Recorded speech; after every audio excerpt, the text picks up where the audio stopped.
अस्सलामु अलैकुम वरहमतुल्लाहि वबरकातुह। इन्नल हम्दुलिल्लाह नहमदुहु व नस्तईनुहु व नस्तगफिरुहु व नऊज़ु बिल्लाहि मिन शुरूरि अनफुसिना व मिन सय्यिआति अमालिना।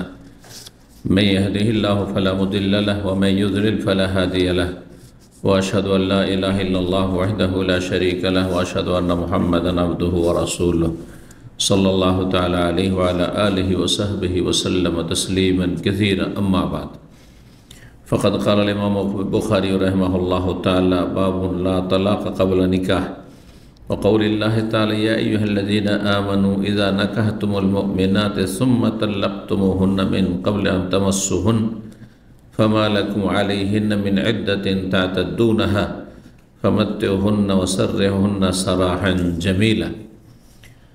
वक़ाल इब्न अब्बास रज़ियल्लाहु तआला अन्हुमा जअलल्लाहु तलाक़ बअदन निकाह वयुरवा फ़ी ज़ालिका अन अली व सईद इब्न अल-मुसय्यिब व उरवा इब्न ज़ुबैर व अबी बकर इब्न अब्दुर्रहमान व उबैदुल्लाह इब्न अब्दुल्लाह इब्न उतबा व आबान इब्न उस्मान व अली इब्न हुसैन व शुरै व सईद इब्न जुबैर वल क़ासिम व सालिम व ताऊस वल हसन व इक्रिमा व अता इन व आमिर इब्न साद व जाबिर इब्न ज़ैद व नाफ़ी इब्न जुबैर व मोहम्मद इब्न काब व सुलैमान इब्न यसार व मुजाहिद वल क़ासिम इब्न अब्दुर्रहमान व आमर इब्ने हरिम व शाबी अन्नाहा ला ततलुकु। सम्मानित भातृमंडলী, আল্লাহ রাব্বুল আলামিনের প্রশংসা এবং প্রিয় নবী সাল্লাল্লাহু আলাইহি সাল্লামের উপর সালাত ও সালামের পর আজ মঙ্গলবার 28শে জিলহজ 1446 হিজরি মোতাবেক 24শে জুন 2025 আমাদের ধারাবাহিক আলোচনা সহিহুল বুখারী তালাকের পর্ব নম্বর 5। ইমাম বুখারীর এই তালাক পর্বের অধ্যায় নম্বর 9। বিষয়বস্তু বলছেন এ অধ্যায়ে বাবুন, এ অধ্যায় হচ্ছে লা তালাক কাবলা নিকাহ, বিবাহর আগে তালাক হয় না। বিবাহর আগে তালাক হয় না। কোনো মহিলাকে যদি বেগানা মহিলা এখনো বিয়ে করেনি বলে তোমাকে তালাক থাকলো আর তারপরে বিয়ে করলো, ধরেন তালাক হয়ে যাবে? তালাক হবে না, কারণ তালাক দেওয়ার জন্য মালিকানা থাকতে হবে। তো সেই স্ত্রীর মালিকই না বা সে মহিলার মালিকই না, কিসের তালাক? যেমন কেউ যদি বলে যে তোমাকে 1000 টাকা দান করে দিলাম, আর ওর ব্যাংকও নেই, পকেটও নেই, কিছুই নেই, কোথায় দান হবে? আচ্ছা, টাকার জিনিসটা বুঝতে একটু অসুবিধা হবে না, হ্যাঁ, ভাববেন যে হয়তো ম্যানেজ করে দিবে। বলে যে এই ইসলামী সেন্টারটা তোমাকে দান করে দিলাম, আপনার কেউ যদি বলে বা আমি বলি, দান হবে? কেন দান হবে না? আমার নিজের সম্পদ নয়, মেয়ের মালিকই না, বুঝতে পেরেছেন? তো যখন কোন স্ত্রীর সে মালিক হতে পারেনি, হ্যাঁ মানে স্বামী হতে পারেনি, তালাক কিসের আবার? ইমাম বুখারী তাই বলছে লা তালাকা ক্বাবলা নিকাহ, বিয়ের আগে তালাক হয় না। দলিল কোরআন কারীমের স্পষ্ট আয়াত, সূরা আহজাবের আয়াত নম্বর 49।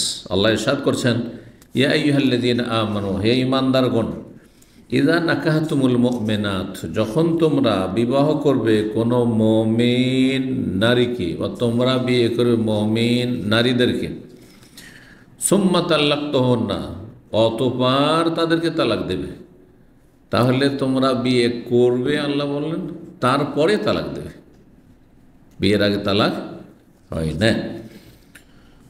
অতঃপর যদি তোমরা তালাক দাও, তো অতঃপর মানেই হচ্ছে যে আগে বিয়ে তারপরে তালাক। বিয়ে হয়নি তাহলে তালাকের প্রশ্নে উঠে না।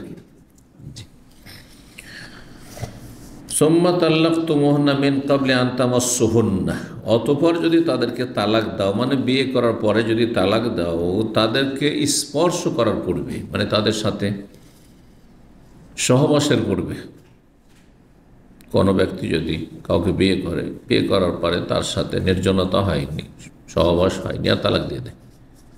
অনেক সময় ইজাব কবুল হয়েছে, বিয়ের মজলিসে তালাক, ঝগড়া লেগে গেল, তালাক হয়ে যাচ্ছে না? অথবা বিয়ে হলো, ইজাব কবুল হয়েছে, আর তারপরে কোনো দেখা সাক্ষাৎ নেই, মেয়েকে উঠিয়ে নিয়ে আসেনি, নিয়ে আসবে, তালাক। তাহলে আর কোনো ইদ্যত নেই।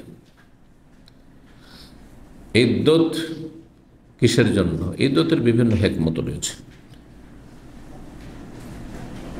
স্বামী স্ত্রীর সম্পর্ক, বৈবাহিক সম্পর্ক একটা বন্ধন, অকাট্য বন্ধন, যেটি কোরআনের ভাষা আল্লাহ বলছে মিসাকান গালিজা, অকাট্য বাঁধন বলেছেন, অকাট্য চুক্তি বলেছেন। মিসাক শক্ত বাঁধন, এমনিতে ছুটে যাবে না, যতক্ষণ সেটা শরীয়তের দিক নির্দেশনা মোতাবেক না হবে, মানে তালাক ছাড়া স্বামী স্ত্রীর সম্পর্ক ছুটবে না, একমাত্র তালাক।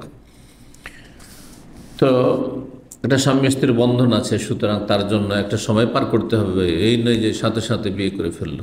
বিশেষ করে যদি শারীরিক সম্পর্ক মানে সহবাস হয়ে যায়, সেখানে আরও বহু হিকমত রয়েছে, সায়েন্টিফিক হিকমত রয়েছে। আজকালকার মেডিকেল সায়েন্স প্রমাণ করছে যে যে মহিলা একাধিক পুরুষের সাথে মিলিত হয় সে মারাত্মক রোগে আক্রান্ত হয়, মারাত্মক রোগে আক্রান্ত হয়।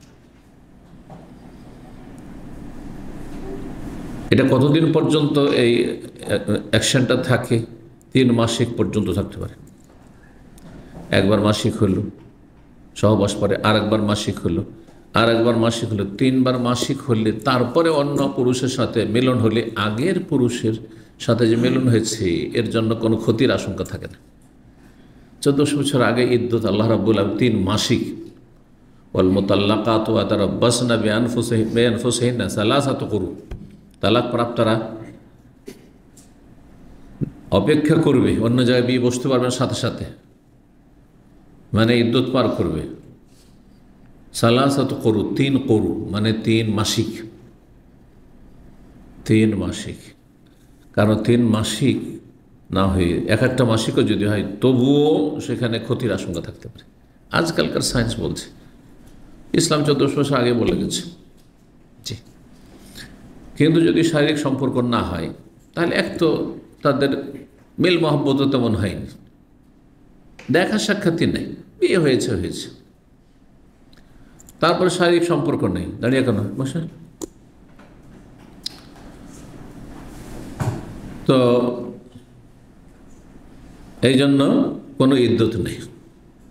অর্থাৎ বিয়ে হওয়ার সাথে সাথে যদি তালাক হয়ে যায়, সহবাস না হয়, তাহলে কোনো ইদ্যত পার করতে হবে, সাথে সাথে বিয়ে দেওয়া যাবে, সাথে সাথে বিয়ে দেওয়া যাবে।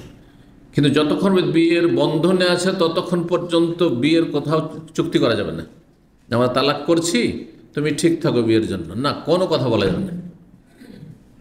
এটি আরেকটি মাসলা, কারণ অনেকেই অন্যায়গুলি করে ফেলে। তালাকের পরিস্থিতি তৈরি হচ্ছে, আগে একটা জামাই রেডি করেছো, তুমি রেডি থাকলে তালাক করে নিচ্ছে, যাই জন্য কথা বলা এরকম। পরের বিবাহ বন্ধনে আছে, তার সম্পর্কে কথা বলছেন আপনি, মেয়ের বাবা অথবা মেয়ের ভাই, তুমি বিয়ে করবে আমার বোনকে, আমার মেয়েকে, ও তো আরেকজনের স্ত্রী আছে। তালাক হওয়ার পরে কথা শুরু করতে হবে। আল্লাহ হারাম করেছেন, সূরা বাকারাতে এবং আয়াত রয়েছে। কারণ এটি অন্যের ওপর, অন্যের অধিকার হকের উপর হস্তক্ষেপ, হানা দেওয়া, আক্রমণ করে, এটা অন্যের স্ত্রী। তো বলছেন যদি তালাক দাও বিয়ে করার পরে, কিন্তু মিন কাবিলা আন তামাসসুহুন্না, তালাক দেওয়ার সময় তাদেরকে স্পর্শ করেনি, মানে সহবাস হয়নি। ফামা লাকুম আলাইহিন্না মিন ইদ্দাতিন, তাহলে তোমাদের জন্য তাদের ক্ষেত্রে, মানে তাদের ওপর কোনো ইদ্যত নেই, মানে ওই মহিলাকে ইদ্যত পার করা লাগবে না। 3 মাসিক অথবা মাসিক না হলে 3 মাস, পেটে বাচ্চা থাকলে বাচ্চা ভূমিষ্ঠ হওয়া পর্যন্ত ইদ্যত নেই। কিন্তু পেটে বাচ্চা এসছে, তো সহবাস হয়েছে, তাহলে সেই ক্ষেত্রে তো ইদ্যত আছে, কারণ সহবাস তো হয়েছে, তাহলে কোথায় পেটের বাচ্চা আসলো? তাহলে 3 মাসিক অথবা 3 মাস। 3 মাস কখন? যেই মহিলার মাসিক হয় না, হয় নাবালিকা, মাসিক শুরুই হয়নি, এমন মেয়ের তালাকের পরিস্থিতি হয়েছে, অথবা এমন বয়সে পৌঁছে গেছে সে মহিলা যে মাসিক বন্ধ হয়ে গেছে, 45-50-এ গেলে মাসিক বন্ধ হয়ে যায় মহিলাদের, তারপরে যদি তালাক হয়, অথবা কোনো রোগের কারণে মাসিকই হয় না, হতে পারে। ফামা লাকুম আলাইহিন্না মিন ইদ্দাতিন তাতাদ্দুনাহা, সুতরাং তোমাদের জন্য আলাইহিন্না, তাদের ওপর কোনো ইদ্যতের দায়িত্ব নেই, যে ইদ্যত পালন করতে হবে সে মহিলাদের। তাতাদ্দুনাহা, যে তারা ইদ্যত পালন করবে। ফামাত্তিউহুন্না, এইরকম স্ত্রীদেরকে যাদেরকে দেখা সাক্ষাৎ ছাড়া সহবাস ছাড়াই তালাক দিয়ে দিলে তাদেরকে কিছু সামগ্রী দিয়ে দাও, কিছু উপঢৌকন দিয়ে দাও। হ্যাঁ, তাদের মনের একটা, যাতে করে মনোকষ্ট যেটা আছে, যে একটা বিয়ে হইল কিন্তু টিকলো না, মনোকষ্টটা হালকা হবে উপঢৌকন হাদিয়ে দেওয়ার মধ্যে। ওয়াসাররিহুন্না সারাহান জামিলা, এবং তাদেরকে বিদায় করে দাও উত্তম পন্থায়, ভালো আচরণের সাথে। জি, সূরা আহজাব আয়াত নম্বর 49। এই আয়াত নিয়েছেন ইমাম বুখারী কিসের জন্য? যে আল্লাহ আগে কি বলছেন, তোমরা যখন বিয়ে করবে তারপরে তালাক দেবে, তাহলে বুঝে গেল আগে বিয়ে তারপরে তালাক। বিয়ের আগে যদি কোনো মহিলা কেউ বলে যে তোমাকে তালাক থাকলো, তালাক হবে না, তারপরে বিয়ে করলো তালাক হবে না। আব্দুল্লাহ বিন আব্বাস রাদিয়াল্লাহু তাআলা আনহু বলেন, এই আয়াতের তাফসীর করতে গিয়ে, জাআলাল্লাহু তালাক বাদান নিকাহ, আল্লাহ তালাক নির্ধারণ করেছেন নিকাহর পরে, বিয়ের পরে। বিয়ের আগে তালাকের প্রশ্নে ওঠে না। এই মর্মে অনেক সাহাবী তাবেঈনদের মত এখানে ইমাম বুখারী রাহিমাহুল্লাহ উল্লেখ করেছেন। ওই উরওয়া বর্ণনা করা হয়েছে মর্মে ফিজালিকা, মানে এই বিষয়ে তারা একমত, এই বিষয়ে যে বিয়ের আগে তালাক হয় না। আলী রাদিয়াল্লাহু তাআলা আনহু থেকে, সাইদের মোসে প্রখ্যাত সবচেয়ে বড় তাবেঈ থেকে উরওয়া ইবনে জুবাইর, যে সাহাবীর ছেলে, হ্যাঁ, এবং আবু বকর সিদ্দিক রাদিয়াল্লাহু আনহু, তার থেকে তাবেঈ আবু বকর ইবনে আব্দুর রহমান, বড় যে 7 জন ফুকাহা ছিলেন মদিনার, তার অন্যতম। উবাইদুল্লাহ বিন আব্দুল্লাহ বিন উতবা বিন মাসউদ, তিনিও 7 জন ফুকাহার অন্যতম। মদিনার তাবেঈনদের যুগে 7 জন বড় ইমাম আলেম ছিলেন, ফুকাহে সাবা তাদের বলা হয়তো। আবান বিন উসমান, তিনিও বড় ফাকিহ তাবেঈ ছিলেন। আলী ইবনে হুসাইন জাইনুল আবেদিন, যাকে বলা হয়, আমাদের দেশের লোকেরা বিকৃতি করে জাইনুল আবেদিন নামটা। জাইনুল আবেদিন মানে এবাদতকারীদের অলংকার, সাজ। আমাদের দেশের লোকেরা কি করে, বিকৃতি করে জয়নাল আবদিন। আবদিন কোনো নাম নেই, জাইনুল আবেদিন, আবেদের বহুবচন আবেদিন। নাম রাখবেন শুদ্ধ, বলবেন শুদ্ধ। তারপরে ইমাম শোরাই কাজী, তিনি তাবেঈ কাজী ছিলেন। সাঈদ ইবনে জুবাইর প্রখ্যাত তাবেঈ। কাসিম বিন মোহাম্মদ বিন আবু বকর সিদ্দিক, আবু বকর সিদ্দিক রাদিয়াল্লাহু তাআলা আনহুর ছেলের ঘরের নাতি, পোতা। সালেম বিন আবদুল্লাহ বিন ওমর, হ্যাঁ, প্রখ্যাত তাবেঈ, তিনি মদিনার বড় ইমাম ছিলেন তাবেঈদের মধ্যে। তাউস বিন কায়সান তাবেঈ। হাসান বসরি তাবেঈ। ইকরামা তাবেঈ। আর তারপরে আতা তাবেঈ, মক্কায় থাকতেন তিনি। আমির ইবনে সাদ, জাবের ইবনে যায়েদ, নাফি ইবনে জুবাইর, মুহাম্মদ ইবনে কাব আল কুরাজি, সুলাইমান ইবনে আসার। জি, সুলাইমান। 7 জন মদিনার ফুকাহা যে তাবেঈনদের, তাদের অন্যতম একজন। সুলাইমান ও খারিজা, ইযা কিলা মান ফিল ইলমি সাবআতু আবহুরি রিওয়ায়াতুহুম লাইসাত আনিল হাক্কি খারিজা ফাকুল হুম উবাইদুল্লাহ, উরওয়াতু, কাসিম, সাঈদুন, আবু বকরিন, সুলাইমান ও খারিজা। তো তারপরে বলছেন কাসিম বিন আব্দুর রহমান, আমর ইবনে হারেম, ইমাম শাফিঈ, এরা সকলে বলছেন কি, আন্নাহা লা তাতলুকু, বিয়ের আগে কোনো মহিলাকে তালাক বললে তালাক হবে না, বিয়ে করার পরে তালাক দিতে পারে। 10 নম্বর অধ্যায় বলছেন, বাবুনি অধ্যায় হচ্ছে, ইযা ক্বালা লিমরাতি হুয়া মুকরাহ হাযিহি উখতি ফালা শাই আলাইহি, কোন পুরুষ যদি তার স্ত্রী সম্পর্কে বলে বা স্ত্রীকে সম্বোধন করে বলে, ওহুয়া মুকরাহ, নিরুপায় অবস্থায়, তাকে বাধ্য করা হচ্ছে। ওহুয়া মুকরাহ মানে সে বাধ্য, তাকে বাধ্য করা হচ্ছে কি, যে তুমি বোন বলো, মা বলো। যদি কোনো জায়গায় এরকম হয়, অথবা নিজের জীবন বাঁচাবার জন্য, এটা কে বলছে, আমার বোন, তার জীবন বেঁচে যাবে, কিন্তু আমার স্ত্রী বললে হয়তো খুন করে দেবে। যেমন ইব্রাহিম আলাইহিস সালামের সাথে এরকম ঘটনা ঘটেছিল, জালিম শাসকের, সেই ঘটনার দিকে ইঙ্গিত করেছেন। স্ত্রীকে এক কথায় যদি বোন বলে, এমনি তো দিনী বোন আছেই, কিন্তু যেহেতু স্ত্রী, এমনিতে স্বাভাবিক বলবে না দিনী বোন, না বোন বলবে না, যেটা আমার বোন। নিরুপায় হলে বললে অসুবিধা নেই, যেখানে ক্ষতির আশঙ্কা আছে, ক্ষতি থেকে বাঁচার জন্য অথবা বাধ্য করা হচ্ছে, মাও যদি স্ত্রীকে বলে দেয়। কিন্তু অনেক মূর্খ গ্রামে গঞ্জে আছে, এত বদচরিত্রের ওরা, বদচরিত্রের। জানি না আপনারা জানেন কিনা, এরকম লোক শুনেছেন কিনা, কিন্তু আমি ছোটকালে মনে পড়ছে খুব। এত ভাষা খারাপ, স্ত্রীকে যখন মারধর করতো বলছে বাব্বাল বাব্বাল, আউযুবিল্লাহ, এমন মার দিছে, তখন বাঁচার জন্য বাপ বলে। বুঝতে পেরেছেন? ও তো নিরুপায় বলছে, অসুবিধা নেই, কিন্তু এ জালেম গুনাহগার। যদি কোনো ব্যক্তি বাধ্য স্ত্রী সম্পর্কে বলে হাজিহি উখতি, এটা আমার বোন, ফালা শাইয়া আলাইহি, কোনো ক্ষতি নেই, হারাম হবে না। বোন হারাম, তুমি বোন বানিয়ে দিলে, মা হারাম, তুমি মা বলে দিলে তো হারাম হয়ে গেল। জীবন বাঁচানোর জন্য,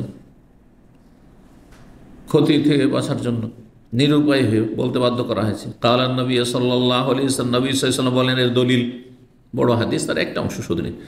কালা ইব্রাহিম সারা, ইব্রাহিম আলাইহিস সালাতু সালাম খলিলুল্লাহ, তিনি তার স্ত্রী সারা সম্পর্কে বলেছিলেন যখন তাকে জিজ্ঞাসা করা হল কে, হাজি উখতি, এটা আমার বোন। এবং স্ত্রীকে বলেছেন, দেখো এক্ষুনি তোমাকে এই জালেম শাসকের দরবারে উঠিয়ে নিয়ে যাওয়া হচ্ছে, আর এই জালেম শাসক যদি কোনো সুন্দরী রমণী দেখতে পায় কোথাও, তাহলে সে তার সাথে কুকাজ করার জন্য তাকে উঠিয়ে নিয়ে যায়। আর যদি জানে যে তার সাথে তার বাবা আছে অথবা ভাই আছে, তাহলে তো সম্মানিত করে, যেটা শালক হইলো অথবা শ্বশুর হইল। কিন্তু যদি ওই জন্য আমি হাজব্যান্ড, স্বামী, হাজব্যান্ড থাকতে আমি কী করে করব, তখন ওকে আগে খুন করত। তাহলে যদি জানতে পারে যে আমি স্বামী, তাহলে আমাকে আগে খুন করবে জালেম শাসক। তো যখন তিনি হিজরত করছিলেন, হিজরত করে ইরাক থেকে যখন শাম দেশে গিয়েছিলেন, ফিলিস্তিনে গিয়েছিলেন, ইব্রাহিম আলাইহিস সালামের বাড়ি, আসল বাড়ি কোথায় ছিল? ইরাকে ছিল, ব্যাবিলন। কিন্তু সেখান থেকে আজরের বাড়ি তার বাবা। কিন্তু তার বাবা যখন মুশরিক, পৌত্তলিক, মূর্তি পূজা ছাড়বে না, বরং ছেলেকে বললো যে তুই যদি আমার বিরুদ্ধে, আমার ধর্মের বিরুদ্ধে বলিস, আমার দেবদেবীর বিরুদ্ধে, তাহলে আর জুম্মান্নাকা ওয়াহজুরনি মালিয়া, সূরা মারিয়ামে রয়েছে, তোকে পাথর মেরে সংসার করে দেবো, পাথর মেরে একবারে শেষ করে দেবো তোকে, যা বাড়ি থেকে চলে যা, ওয়াহজুরনি মালিয়া। বাড়ি থেকে বেরিয়ে গেলেন। তিনজনের কাফের, তিনজন শুধু মুমিন, গোটা দেশ কাফের ইরাক। ইব্রাহিম আলাইহিস সালাম, তার স্ত্রী সারা এবং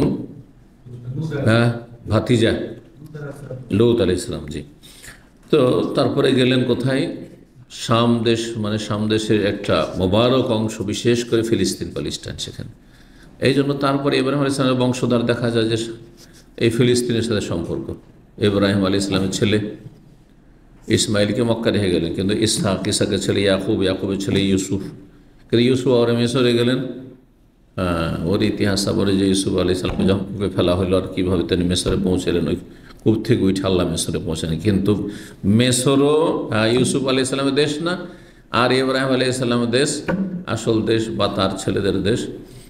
ছেলেরা তো পরে ওখানে গিয়ে হলো, সেটা শাম দেশ, ফিলিস্তিন ছিল না, কি ছিল? আসল ছিল ইরাক থেকে শাম, ফিলিস্তিন, প্যালেস্টাইন, প্যালেস্টাইন থেকে ইউসুফ আলাইহিস সালাম কোথায় পৌঁছে গেলেন? আল্লাহ পৌঁছে দিলেন মিসরে।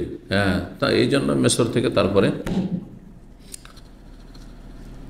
মূসা আলাইহিস সালাম, তখন থেকে শুরু করে মূসা আলাইহিস সালাম বনি ইসরাঈল ওই বংশেরই, ঈসা আলাইহিস সালাম ওই বংশের। তো মূসা আলাইহিস সালামের যুগে তখন ফেরাউন, ওই ফেরাউন যে ফেরাউনের কথা কোরআনে কারিমে রয়েছে, তখন মূসা আলাইহিস সালাম যখন ফেরাউন এবং তার সেনাবাহিনী ধ্বংস হলো, সেখান থেকে তার বংশধরকে, ওই যে ইউসুফ আলাইহিস সালামের যুগে সবটি ভাইকে ওখানে বসবাস শুরু করে দিয়েছে, যে চলে এসো তোমরা এখানে সুখে খাবে, কি কষ্ট করছো ওখানে তোমরা, যা যাবরে জীবনযাপন করছো, কষ্ট করছো।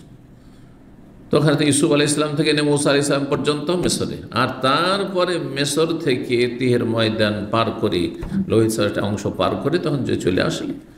আসার পরে তখন আবার বাপদাদার মাতৃভূমি ফিলিস্তিনে ফিরে আসলেন। সেখানে লম্বা ঘটনা রয়েছে। সেই বনি ইসরাঈল অবাধ্য জাতি, তারা জালেমদের বিরুদ্ধে জিহাদ করতে চাইছিল না, তার জন্য 40 বছর উদ্ভ্রান্ত হয়ে তিহের ময়দানে ঘুরে বেড়াতে হলো। তারপরে আল্লাহর রহমত হলো, আর তারপরে তখন আল্লাহ তাদের নসিব করেছেন। কোনো জাতি যদি না দাঁড়াবার চেষ্টা করে, তাহলে আল্লাহ কখনো সম্মানিত করবেন না। এখান থেকে মুসলিম জাতিকে শিক্ষা নিতে হবে, নিজেরা দাঁড়াবার চেষ্টা না করলে পরের দ্বারস্থ হইতেই হবে, পরের গোলামি করতেই হবে। আল্লাহ হেফাজত করুন। তো ইব্রাহিম আলাইহিস সালাম তার স্ত্রীকে বলেছিলেন, স্ত্রী সম্পর্কে বলেছিলেন বা স্ত্রীকে বলেছিলেন, তোমাকে যদি জিজ্ঞাসা করে বলবে যে ওটা আমার ভাই, আর আমাকে জিজ্ঞাসা করলে আমি বলবো যে তুমি আমার বোন। ওয়ান্তে উখতিফিল ইসলাম, সেই বুখারী আরেক জায়গায় লম্বা হাদিস পেয়েছে। আর তুমি আমার দ্বীনি বোন, ইসলামের বোন। তো এই অর্থে কোনো সময় যদি মানুষ প্রয়োজন মনে করে যে দ্বীনি বোন, তো অসুবিধা, ইন্নামাল মুমিনুনা ইখওয়া, মুমিনরা পরস্পর ভাই বোন। কিন্তু যখন তখন স্ত্রীকে বলবে হ্যাঁ যে বোন, না, এটা বলবে না। এই জন্য বুখারী বলছেন মুকরাহ, যদি বাধ্য হয়। ওয়াযালিকা ফি যাতিল্লাহ আযওয়াজ, এই যে বোন বলেছিলেন তিনি, এটা কোন বিষয়টিকে কেন্দ্র করে বলেছিলেন? হ্যাঁ, আল্লাহর জাতকে কেন্দ্র করে, মানে আল্লাহর যে দ্বীনি সম্পর্ক রয়েছে। জাতিল্লাহ আল্লাহর জন্য বলেছিলেন, মানে আল্লাহর দ্বীনের জন্য যে ধর্মীয় সম্পর্ক, ইমানি সম্পর্ক, এই জন্য বলেছিলেন বোন।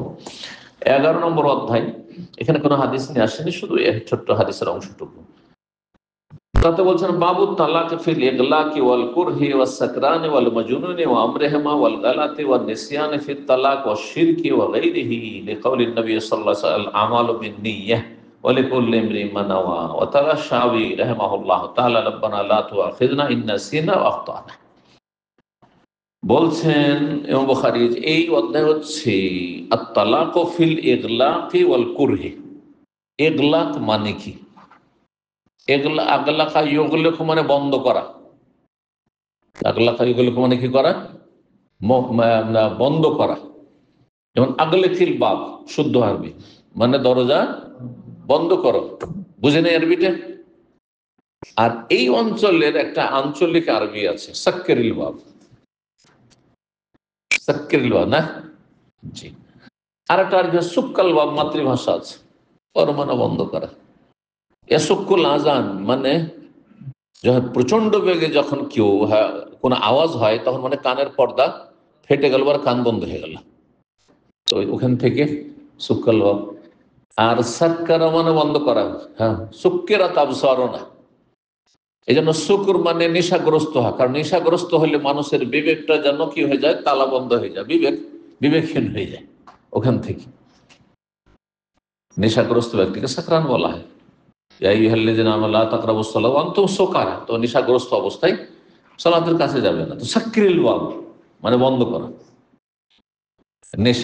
নেশাখোর মদ খেলে যেমন কি হয়ে যায়, বিবেক বন্ধ হয়ে গেছে, তার কাজ করে না, ঠিক তেমনই এখানেও দরজা বন্ধ। বল সুক্কিরাত আবসারুনা, আমাদের দৃষ্টিতে কি পড়ে গেছে, পর্দা পড়ে গেছে, মানে বন্ধ হয়ে গেছে, যে বন্ধ হওয়ার অর্থ ওইটা সাক্রিল। তাহলে এটাও শুদ্ধ আরবি, কোরআনে এই শব্দ ব্যবহার হয়েছে। অনেকে মনে করেন সাক্রিল বাব, যাদের ওই রকম মানে আরবির ওপর গভীরতা নেই, এটা মনে হয় মাতৃভাষা, একবার আঞ্চলিক ভাষা না, শুদ্ধ ভাষা কোরআনে সুক্কিরাত আবসারুনা। জি, তো এখান থেকে সাক্রিল বাব। কিন্তু যেটা প্রসিদ্ধ আরবি সেটা হচ্ছে আগলেকিল বাব, জাল বাব মুগলাক মানে দরজা বন্ধ। তা বাবু তালাক ফিল ইগলাক, এই অধ্যায় হচ্ছে মস্তিষ্ক বন্ধ থাকা অবস্থায় তালাক। এটা শাব্দিক অর্থ। তাহলে আমি শাব্দিক অর্থ থেকে ব্যবহারিক অর্থে নিয়ে যাচ্ছি, যে অর্থ এখানে প্রয়োগ করা হয়েছে, যাতে বুঝতে সুবিধা হয় যে ইগলাক কেন বলা হয়েছে। হাদিসে এসেছে লা তালাকা ফি ইগলাক, যখন মানুষের বিবেক একেবারে তালাবদ্ধ হয়ে আছে, এই অবস্থায় তালাক নেই। তাহলে এটা কি? কে বলছেন ব্যাখ্যায়, প্রচন্ড রাগের সময়, এমন রাগ যে হুঁশ হারিয়ে ফেলেছে, কি বলছে কি করছে বোঝে না কিছু, এই অবস্থায় শুধু রাগ নয়। কারণ আজকাল কিছু মানুষরা ভুল বুঝে যে রাগের অবস্থায় তালাক হয় না, এটা একেবারে ভুল কথা। এই জন্য আলমার বছর রাগের 3টা স্টেপ রয়েছে, স্তর রয়েছে। রাগ 3 ভাগে বিভক্ত, 3টা স্তর বলেন অথবা 3 ভাগে বিভক্ত বলেন। একটা হচ্ছে স্বাভাবিক রাগ, নর্মাল রাগ, একটু কোনো মনের উল্টা দেখলাম, এটাও তো রাগ, বিরক্তি প্রকাশ করা, রাগ না, হালকা রাগ, এটা ফার্স্ট স্টেপ, এটা প্রথম ধাপ। আর একটা হচ্ছে মাঝামাঝি রাগ, ঝগড়া, তর্ক, রাগারাগি চলছে, স্বামী স্ত্রীতে হোক অথবা অন্য কারোর সাথে হোক, কিন্তু সব বুঝছেন যে আমি কি বলছি, আর সে আমাকে কি বললো, সে গাল দিল, সব তার চাইতে বেশি আমি শক্ত করে গাল দেবো, সে আমাকে মারতে আসছে, আমি তাকে মারতে যাচ্ছি, করছেন না? একে বলতে পারবে যে আমি বুঝি না যে কি করছেন না, সব বুঝছে, ঠিক কিনা? এই অবস্থায়ও যদি তালাক দেয়, তালাক হয়ে যাবে এই দুটো অবস্থায়। দ্বিতীয় ধাপ কিসের? রাগের, দ্বিতীয় প্রকারের রাগ। তৃতীয় রাগ এমন রাগ, এমন রাগ যে কিছুই বুঝে না, কি যা মুখে আসছে তাই বলে চলে যাচ্ছে, এবং বোধ শক্তি হারিয়ে ফেলেছে, নিজেকে মোটে আর নিজের আয়ত্ত রাখতে পারে, কন্ট্রোলে রাখতে পারে, আউট অফ কন্ট্রোল, হোশ হারিয়ে গেছে। এরকম স্তরের রাগ সাধারণত আমাদের জীবনে আমরা জানি না, কিছু লোক আছে এরকম, এদের রাগ খুব নিকৃষ্ট রাগ, খুব খারাপ রাগ, রেগে গেলে হুঁশ দিশা থাকে না, বিবেক কাজ করেন না, এইরকম অবস্থায় পৌঁছে গেলে ওইটা হচ্ছে এর অর্থ। বাবু তালাক ফিল ইগলাক, এমন রাগের রাগ যেই রাগে হুঁশ হারিয়ে ফেলেছে, মস্তিষ্ক বিবেক তার কাজ করছে না, তালাবদ্ধ হয়ে গেছে। এই তালাকের হুকুম কি? ইমাম বুখারী বলছেন। আর কেউ কেউ বলেছেন যে, দ্বিতীয় ব্যাখ্যা করেছেন, ইগলাক মানে হচ্ছে, ইগলাক মানে কি? বন্ধ করা। কোনো মানুষকে ভিতরে ঢুকিয়ে দিয়ে যদি তালা বন্ধ করে দেন, তো হ্যাঁ, সে হচ্ছে কি? নিরুপায় ব্যক্তি। নিরুপায় না? আর বেরোতে পারবে? নিরুপায়। তা নিরুপায় অবস্থায় তালাক।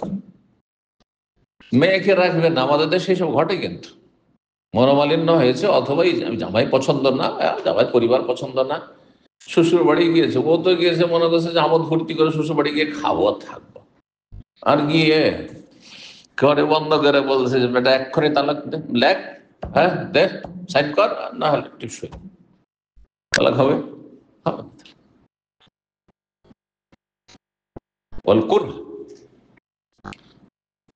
যদি এই অর্থ নেওয়া হয়, যেমন কিছু ভাষ্যকারা বলেছে এই অর্থ হইতে পারে, তাহলে ওয়াল কুর তার প্রতিশব্দ, এই জন্য আগের অর্থটি নেওয়াটা এখানে বেশি যুক্তিসঙ্গত। দ্বিতীয় অর্থ যদি নেয়, তো ইগলাক মানে হচ্ছে নিরুপায়, বাধ্য হয়ে তালাক, আর অল কুর আর ঘৃণার অবস্থায় তালাক, আমি চাই না তালাক, কিন্তু তালাক দিতে বাধ্য করা হচ্ছে, মকরাহ। নিরুপায় অবস্থায় তালাক বা বাধ্য হয়ে তালাক। সাকরান, নেশাগ্রস্ত ব্যক্তির তালাক, মদ খেয়েছে আর মদ খেয়ে সে স্ত্রী গাল দিয়ে তালাক দিল। হ্যাঁ, মদ খেয়েছে বা কেউ খাওয়িয়ে দিয়েছে, সে খায়নি, জবরদস্তি মদ খাওয়িয়েছে, এমনটা এরকম হয়, হতে পারে। দুটোর হুকুম একই না একই নয়, বিষয়গুলোতে ইখতিলাফ রয়েছে। পরে ইখতিলাফ বলছে, আগে অধ্যায়গুলো সংক্ষেপে ব্যাখ্যা করে দিন। নেশা অবস্থায় তালাক, মাজনুন পাগলের তালাক, পাগলও তো কথা বলে, বলে না? পাগল যদি তালাক বলে, ও আমর এহমা, তাদের বিষয়টি শুধু তালাক না, যদি আর অন্য কোনো কুফরি কথা বলে, হ্যাঁ, বা কাউকে গালমন্দ করে ইত্যাদি। ওয়াল গালাত, অথবা ভুল করা, ওয়াল নিসিয়ান, ভুলে যাওয়া। গালাত ভুল করা মানে একটা জিনিস আপনি জানেন কিন্তু ভুল করেছেন, ভুল করেছেন, যেমন আপনি মারছেন এদিকে, আপনি এমনি হয়তো এটা গাছে একটা ফল পড়ার জন্য লেগে গেল আরেকজন, এটা কি? ভুল। হ্যাঁ, আর আরেকটা হচ্ছে ভুলে যাওয়া, মানে স্মৃতি থেকে হারিয়ে যাওয়া, ভুলে যাওয়া, দুটোতে পার্থক্য। ভুলে যাওয়া তালাকের ক্ষেত্রে, ভুল করা অথবা ভুল করে তালাক বলে দিয়েছে, অথবা ভুলে গিয়ে তালাক, আসলে তালাক ভুলে করেছে। অশিরক, অথবা শিরকের ক্ষেত্রে, তালাকের ক্ষেত্রে ফির তালাকে অশিরকে, ভুলে গিয়ে শিরক করেছে, অথবা ভুল করে শিরক করেছে, জানো না, সেই কথা বলে দিয়েছে। এসব বিষয়গুলি সম্পর্কে অধ্যায়, তাহলে অধ্যায় বড় লম্বা। এই সমস্ত কিছুতে তালাক হবে কি হবে না, এই মর্মে নবী সাল্লাল্লাহু আলাইহি ওয়াসাল্লামের প্রসিদ্ধ হাদিসের একটা অংশ নিয়ে এসেছেন, যে হাদিসটি সহিহ বুখারী প্রথম হাদিস। ইন্নামাল আমালু বিন্নিয়াত, মানুষের সমস্ত কাজকর্ম কিসের উপর নির্ভরশীল? নিয়তের উপর। অন্তরে যা আছে সে অনুযায়ী। আপনি কি বলতে চাইছেন এটা দিয়ে, উদ্দেশ্যটা আপনার কি, এটা বলে কুল্লি ইমরিন মা নাওয়া, আর প্রত্যেক ব্যক্তির জন্য তাই নির্ধারিত রয়েছে যা নিয়ত করবে, মানওয়া। তারপরে ইমাম শাফিঈ রাহিমাহুল্লাহ এই আয়াত তেলাওয়াত করেছেন সূরা বাকারার সর্বশেষ আয়াত 286 নম্বর আয়াত, রব্বানা লা তুআখিযনা, হে আমাদের প্রতিপালক আমাদেরকে ধরিয়েন না, পাকড়াও করবেন না, ইন নাসিনা, যদি আমরা ভুলে যাই। ভুলে গিয়ে কোনো কথা হয়ে গেছে, ভুলেই গেছেন একদিন যে আজকে জোহর পড়েননি, আর আজীবন মনে আসলো না, আল্লাহ ধরবেন? ধরবেন না। ভুল করে 5 রাকাত পড়েছেন, ভুল করে 3 রাকাত পড়েছেন, আর স্মরণে আসেন, কেউ স্মরণ করাবারও ছিল না, আল্লাহ ধরবেন? কিছু জোহরের 3 কিসের হয়নি তোর নামাজ, জোহরের 5 কিসের নামাজ হয়নি, ধরবেন? ধরবেন না, এটা খাতা। আপনি মাসলা জানছেন যে জোহরের 4 রাকাতই, কিন্তু ভুল করে পড়েছেন 5 অথবা 3 পড়েছেন, অথবা ভুলেই গিয়েছেন আপনি কোন সালাতকে। বলছেন রব্বানা লা তুআখিযনা, আল্লাহ বলছেন আল্লাহ আমাদেরকে ধরিও না যদি আমরা ভুলে যাই অথবা ভুল করি। তারপরে অধ্যায় অনেক লম্বা রয়েছে, আর অধ্যায় অনেক মাসাইল রয়েছে, এই জন্য একটু তাড়াতাড়ি করি। ওমা লা ইয়াজুজু মিন ইকরারিল মুওয়াসওয়িস, আর ইমাম বুখারী রাহিমাহুল্লাহ বলছেন যে যা কার্যকর হবে না, যা জায়েজ হবে না, মানে বাস্তবায়ন হবে না, কার্যকর হবে না, এই শব্দটি বাংলা বললে বেশি ভালো। যা কার্যকর হবে না, কি? মিন ইকরারিল মুওয়াসওয়িস, ওয়াসওয়াসাগ্রস্ত ব্যক্তি, কুমন্ত্রণাগ্রস্ত ব্যক্তির অঙ্গীকার, যার সাথে ওয়াসওয়াসা, কোনো কিছু হয়নি তো আমার কিছু হয়ে গেছে, ভুল হয়নি ভুল হয়ে গেছে, সালাতের ক্ষেত্রে ওয়াসওয়াসা, উজুর ক্ষেত্রে ওয়াসওয়াসা। ওয়াসওয়াসার রোগীকে দেখেছি একজন উজু করতে সুবহানাল্লাহ বারবার করে উজু করছে, বারবার করে উজু করছে, আধা ঘন্টা বাথরুমে গিয়ে আধা ঘন্টা থেকে যাচ্ছে, বারবার করে ধুইতে আছে। একজনকে কিছুদিন আগেই শেখ সুবহানাল্লাহ শফাদিকটাকে রিয়াজ থেকে এসেছিলেন, আমার কথা শুনেছেন খুব, হ্যাঁ, বিভিন্ন শেখদের কাছে।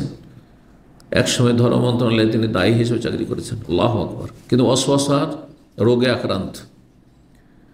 উনি ওখান থেকে এসেছেন, তার কোনো আত্মীয় বাড়ি খবরে, সেখান থেকে আমার সাথে যোগাযোগ করে আমার নাম শুধু শুনেছি যে বাংলা একজন দায়ী সৌদি আরবে আছে, দেখা করতে চলেছে। জোহর পড়লে আমার সাথে পাশে জোহর পড়ে আমি তো বিরক্ত হয়ে গেলাম। জোহর পড়ে বারবার করে একটা কাজ তিনি করছেন, বারবার করে একটা কাজ করছেন। তারপরে সালাত হয়ে গেছে, কিন্তু উনি ভাবছেন সালাত আমার হয়নি, আবার বারবার পড়তে আছেন, বারবার নামাজ পড়তে আছেন। অপেক্ষা করতে করতে ওনাকে বিদায় করে তারপরে যেতে হবে। আমি তো বিরক্ত হয়ে গেলাম। পরে বললাম, শেখ আপনার কি ওয়াসওয়াসা আছে নাকি? বলছি আল্লাহ, বলছি সত্যি আমি ওয়াসওয়াসায় আক্রান্ত, দোয়া করি না আমার জন্য। আল্লাহু আকবার, আল্লাহ যেন শেফা দান করেন। তো আল্লাহর যে নিয়ামত, যে আল্লাহ সুস্থ মস্তিষ্ক দিয়েছেন, ওয়াসওয়াসা মুক্ত রেখেছেন, হ্যাঁ, এগুলো বিরাট নিয়ামত। যার ওয়াসওয়াসা আছে, কোনো কিছু হয়নি বাড়িতে, তারপর হয়ে গেছে, সব কিছু সম্পর্কে নেগেটিভ চিন্তা করা, স্ত্রী আমার খারাপ, স্ত্রী আমার নষ্ট, আউযুবিল্লাহ, কিছুই নেই, দিন দুনিয়া সব একবার সর্বনাশ। তা আল্লাহ যে কত নিয়ামত আমাদেরকে দিয়ে রেখেছেন, বলুন আলহামদুলিল্লাহ। রোগী না দেখলে আল্লাহর শুকরিয়া অনেক আদায় করবে না, রোগীকে দেখেও আদায় করে না, কিন্তু আল্লাহ শুকরিয়া আদায় করুন যে আল্লাহ কত ভালো রেখেছেন, কত নিয়ামত দিয়ে রেখেছেন। তো যদি কোনো ওয়াসওয়াসাগ্রস্ত ব্যক্তি বা বলেন কুমন্ত্রণাগ্রস্ত ব্যক্তি যে ওয়াসওয়াসার রোগে আক্রান্ত, সে যদি অঙ্গীকার করে ওয়াসওয়াসা এমনিতে না, আমি নাউযুবিল্লাহ আমি মদ খেয়েছি, বলেন হ্যাঁ মদ খোর, না আমি ব্যভিচারে লিপ্ত হয়েছি, বলেন ব্যভিচারকারী, না, কার্যকর হবে না, যেহেতু সে রোগী। জি, ওয়াকাল নবী সাল্লাল্লাহু আলাইহি ওয়াসাল্লাম, দলিল বলছেন। এখন নবী সাল্লাল্লাহু আলাইহি ওয়াসাল্লাম বলেছেন ওই ব্যক্তিকে, ওই সাহাবীকে বলেছেন, মাইজ বিন মালিক আসলামী রাদিয়াল্লাহু তাআলা আনহুকে, যিনি নিজের ক্ষেত্রে অঙ্গীকার করেছিলেন যে ইয়া রাসূলুল্লাহ জানাই তো আমি ব্যভিচারে লিপ্ত হয়েছি, আসাউ তো হাদ্দান আমি আল্লাহর দণ্ডবিধানের শাস্তি পরযোগ্য হয়ে গেছে, এখানে পৌঁছে গেছি অপরাধ করে। রাসূলুল্লাহ সাল্লাল্লাহু আলাইহি ওয়াসাল্লাম 4 বার করে মুখ ফিরিয়ে নিচ্ছেন, 4 বার করে মুখ ফিরিয়ে নিচ্ছেন। প্রথম বললেন, কি তুমি মদ খেয়েছো নাকি, নেশা করেছো নাকি? বলছেন না। আবেকা জনন, কি তুমি পাগল হয়ে গেছো নাকি? কনফার্ম হচ্ছেন, যাতে না হয় যে একটা পাগলকে আমি রজম করে দিলাম। হ্যাঁ, তাহলে কোনো কথা কেউ যদি এসে বলে তাহলে বিশ্বাস করবেন, চট করে দেখতে হবে যে তার বিবেক ঠিক আছে কি না, সে কোন অবস্থায় আছে, নাকি মদ খেয়ে মাতাল হয়ে এসছে। দেখার বিষয় রয়েছে। নবী সাল্লাল্লাহু আলাইহি ওয়াসাল্লাম তাকে বলেছেন, আবেকা জনন, কি তুমি কি পাগল হয়েছো নাকি? নিজে এসে বলবে আমি জেনা করেছি, আমাকে পাক করে নেন, তাহিরনি ইয়া রাসূলুল্লাহ, হ্যাঁ আমাকে রজম করেন। জানছেন যে রজম শাস্তি, কিন্তু আখিরাতে জাহান্নামের শাস্তি নেব না। পাগল তো হইতে পারে, নেশাগ্রস্ত তো হইতে পারে মদ খেয়ে, কারণ মদের প্রচলন ছিল সেই যুগে। হ্যাঁ, আরব দেশে মদ এই সদ্য হারাম হয়েছে। হ্যাঁ, সেই নেশায় দিকে আবার চলে যেত একজন মুসলিম কাফেরদের মতো। কারণ আগের যুগে এই অভ্যাসগুলো ছিল। পুরনো অভ্যাস কারো যদি থাকে তো তার সেদিকে ফিরে যাওয়াটা কোনো বিচিত্র নয়, বিচিত্র নয়। আমি দামামে এমন একজন মানুষকে জানি, আমার পুরনো সেন্টারে 2002-এর দিকে, প্রথম দিকে আমার ছিল 2002, একটা বক্তব্য, সেই দিনের বক্তব্যের বিষয়বস্তু ছিল ধূমপান আর তার ক্ষতিকর দিক। তার বক্তব্য, সে আমার সাথে খুব ঘনিষ্ঠ একসময় ঘোরাফেরা করেছে, আল্লাহ তাকে হেদায়েত করে রাখুক এবং তাকে সহি সুন্নাহ দিয়ে এবং সহি আমলে দিয়ে ফিরে আসার আবার তৌফিক দিক বিভ্রান্তির পরে। তো সেই ব্যক্তি পরে এত বেশি সিগারেট খেত, পয়সাওয়ালা মানুষ ছিল, এত বেশি সিগারেট খেত, ধূমপান করতো যে এক রাতে তার 2-3 প্যাকেট সিগারেট লাগতো, নিজে বলেছে। ওই একটা বক্তব্য শুনে সাথে সাথে পকেটে যে ছিল ভেঙে ফেলেছে আস্তে আস্তে, আর তারপরে বাসায় গেছে।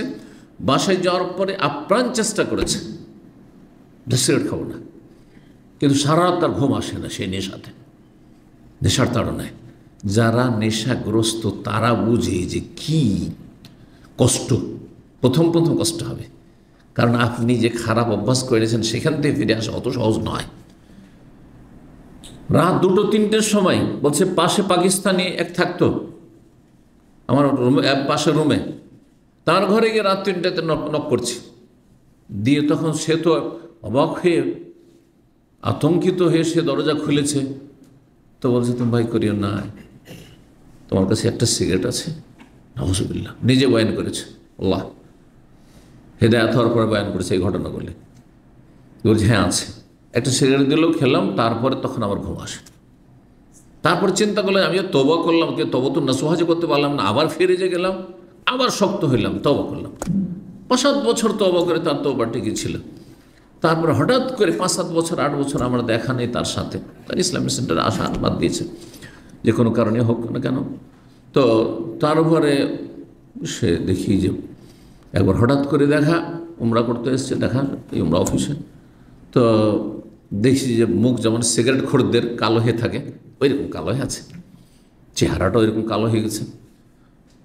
তো তারপরে ওরা আশেপাশে যারা প্রতিবেশী তাদের জিজ্ঞাসা করলাম যে তুই সিগারেট খায় নাকি? বলছে এখন খুব সিগারেট খায়, অহরহ সিগারেট খায়। আল্লাহু আকবার।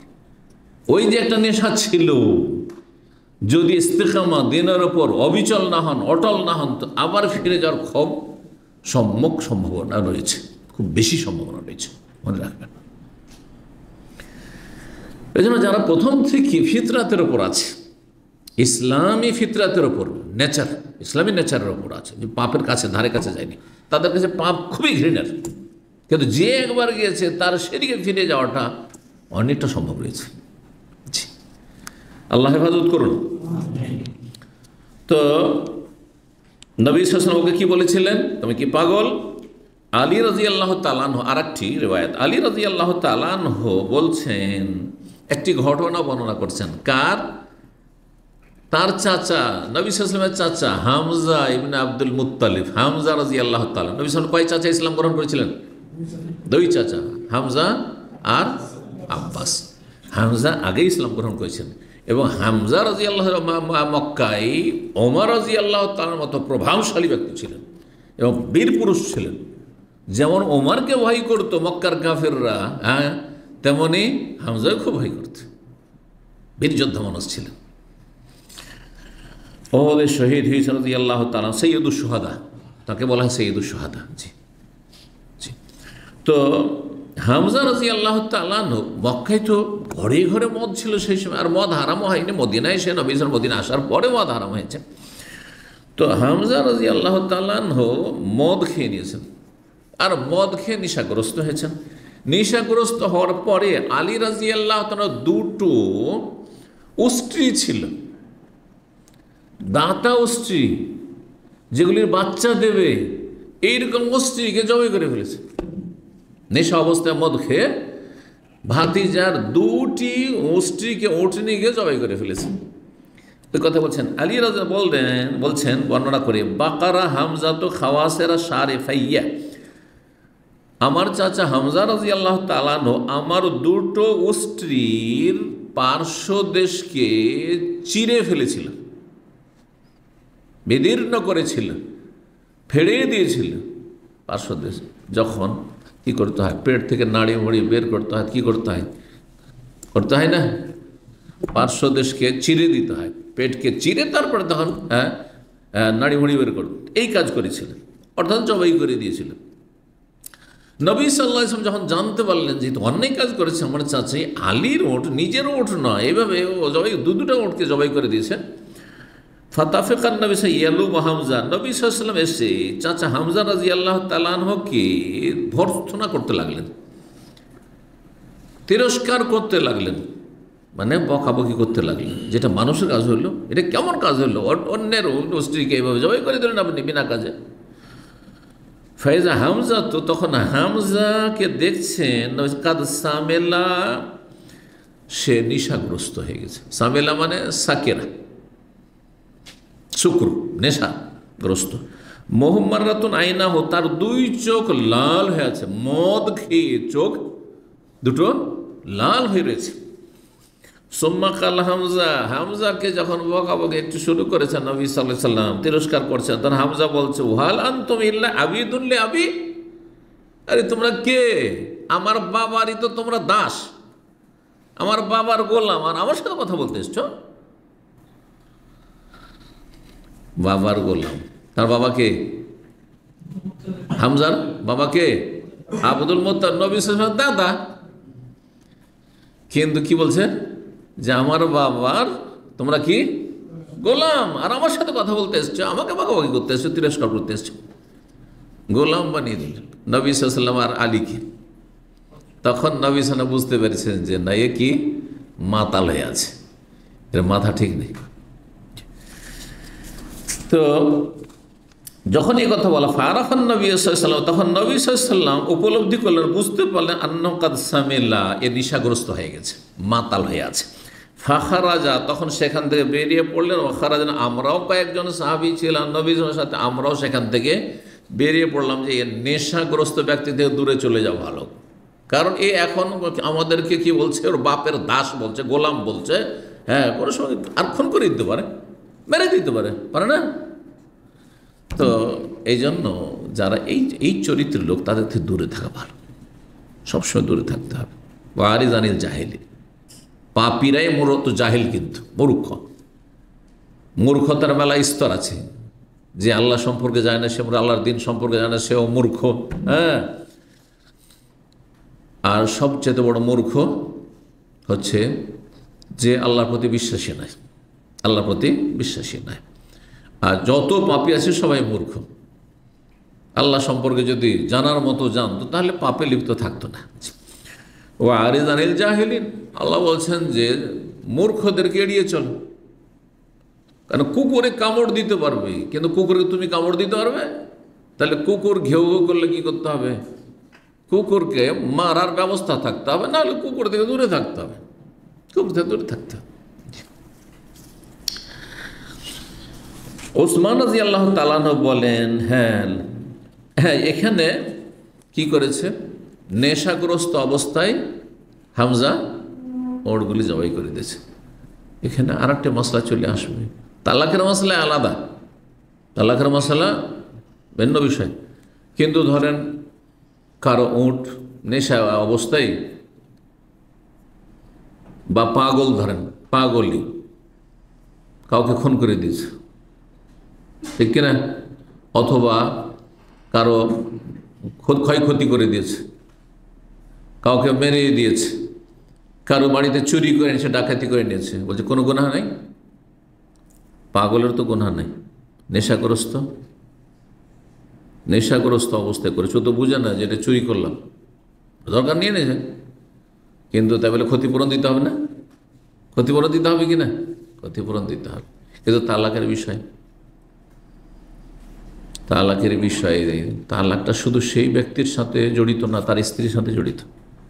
মদ খেলো, সে মদ খেলো আর মদ খাওয়া অবস্থায় তালাক বলে দিল, তাহলে সে স্ত্রী হারালো, কিন্তু স্ত্রী একটা সংসার হারালো, দাম্পত্য জীবন হারালো।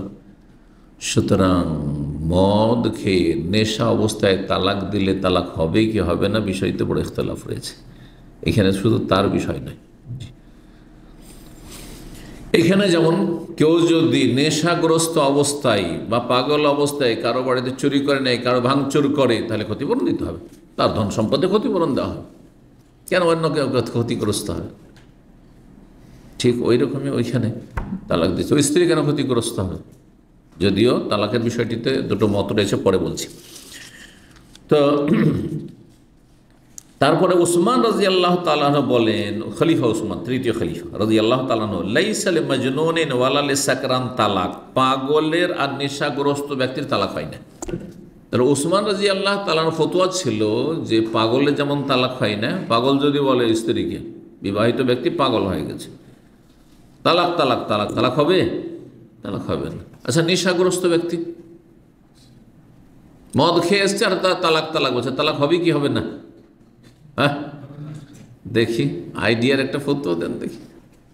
হ্যাঁ, যদিও এই ফতোয়া অচল, আইডিয়ার ফতোয়া, কিন্তু এমনি পরীক্ষা করছি, তালাক হবে স্বাভাবিক, দুটো দল হয়ে যাবে। হ্যাঁ, একদল বললেন তালাক দেবে, তালাক হয়ে যাবে, আদা খাবে সাধ্য হবে, তাই না? আর একদল বললেন যে, যেমনটা বললাম আমি, যে সে অপরাধী, হ্যাঁ, কিন্তু তার স্ত্রী কি দোষ করলো, তালাক হয়ে যাবে। বুঝতে পারছেন না? এই জন্য ওলামাদেরও দুটো মত হয়েছে। অধিকাংশ ওলামায়ে কেরামগণ বলছেন, অধিকাংশ ওলামায়ে কেরামগণ বলছেন যে তালাক হয়ে যাবে ইচ্ছা করে যদি নেশা করে, নিজে মদ খেয়েছে, মদ জবরদস্তি খাওয়ানো হয়নি, কাউকে জবরদস্তি মদ খাওয়ানো হয়েছে, আর কেউ নিজে থেকে মদ খেয়ে মাতাল হয়েছে, দুটোতে পার্থক্য রয়েছে। যে নিজে থেকে মদ খেয়ে মাতাল হয়েছে সেই ব্যক্তি তালাক দিলে তালাক হয়ে যাবে, এই ফতোয়া হচ্ছে ইমাম আবু হানিফার, হানিফি মযহাব, ইমামে মালিকের, আর একটি মত হচ্ছে ইমাম শাফির, আর অনেক উলামায়ে কেরাম বলছেন তালাক কি হয়ে যাবে, হয়ে যাবে। তাহলে নেশা অবস্থায় তালাক হয়ে যাবে। কেন তালাক হবে তারা বলছেন, নেশা অবস্থায় বুঝে না যে আমি তালাক বলছি, এই জন্য যে সে হারাম খেয়ে সীমা লঙ্ঘন করেছে, সুতরাং তার পানিশমেন্ট হচ্ছে তার তালাক করিয়ে দেওয়া। সে যেহেতু কি করেছে, পাপ করে সীমা লঙ্ঘন করেছে, অন্যায় অপরাধ করেছে, সুতরাং তার তালাককে কার্যকর করে দেওয়াটাই হচ্ছে যুক্তিসঙ্গত। যে তুমি যেহেতু হারাম খেয়ে এসছ, সুতরাং তোমার বিবিকে হারাম করতে হবে, এই জন্য তালাক হয়ে যাবে। মোটামুটি তিন মযহাবের ফতোয়া, ইমাম আহমদ বিন হাম্বলের প্রসিদ্ধ ফতোয়া মযহাব, আর শাফি মযহাবের ইমাম শাফির আরেকটি উক্তি শুধু বলছেন যে তালাক হবে না, তালাক নেশা অবস্থায় তালাক হবে না। তো এই মতটি ইমাম ইবনে তাইমিয়া রাহিমাহুল্লাহ প্রাধান্য দিয়েছেন, পছন্দ করেছেন, আর সৌদি আরবের শেখ ইবনে বাজ, ইবনে উসাইমিন তারা প্রাধান্য দিয়েছেন যে তালাক হবে না। উসমান রাদিয়াল্লাহু তাআলা আনহুর এই ফতোয়ার ভিত্তিতে যে খলিফায়ে রাশিদ, তিনি বলতেন লাইসা লিমাজনুনিন ওয়ালা লিসাকরান তালাকুন, পাগলের তালাক হয় না এবং নেশাগ্রস্ত ব্যক্তির তালাক হয় না।